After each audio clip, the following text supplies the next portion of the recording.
Dirk eh. So medyo... Kaya nga eh.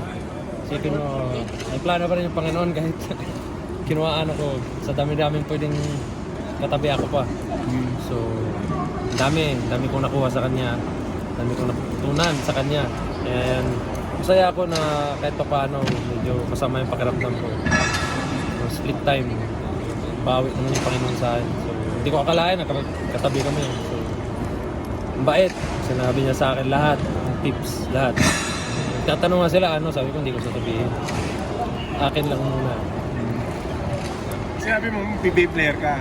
Oo, nagtanong siya sa akin kung ano daw occupation ko. Sabi ko kasi I'm from the Philippines, pwede ba magpa-picture. So, wow, yan, bakit daw nandun ako? So, usap kami saglit. And papunta daw siya papunta daw siya LA yata nun. May ata siya, analista siya ng Amazon Prime. So, yun yung araw na yun na parang pagbukas ng Amazon. So, sa kwento, tapos sabi niya, ano daw occupation ko. Sabi ko, may parang NBA kami sa Pilipinas, parang PBA tawag, ganyan. So, sabi ko, hindi ako tips. Sayang, nandito na rin ako eh. Ang bait, sinabi niya lahat. Kain, workout, lahat. Masaya ako na kahit pa paano meron. Sino unang nakaupo? Ikaw o siya? Siya. Siya? Siya una nakaupo. Tapos ikaw ay nasa gitna, upuan.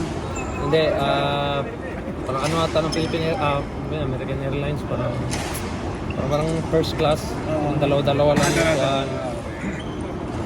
Nakita ko siya nakaupo doon. Parang walang nagpa-picture walang pumansin. Nasa Dallas kami, wala man lang lumapit sa kanya. So, parang ako stalker, binidyohan ko lang. Sabi ko sa asawa ko, sana makatabi ko to. Katabi ko nga. Gulat ako pagpasok ko, nandun siya sa upuan ko. Asa nakita mo na si Dirk nung ano pa lang? Oo, nandun pa lang. Sa gate. Oo, isang oras pa lang nandun siya. Tumitingin ako wala talaga nagpa-picture.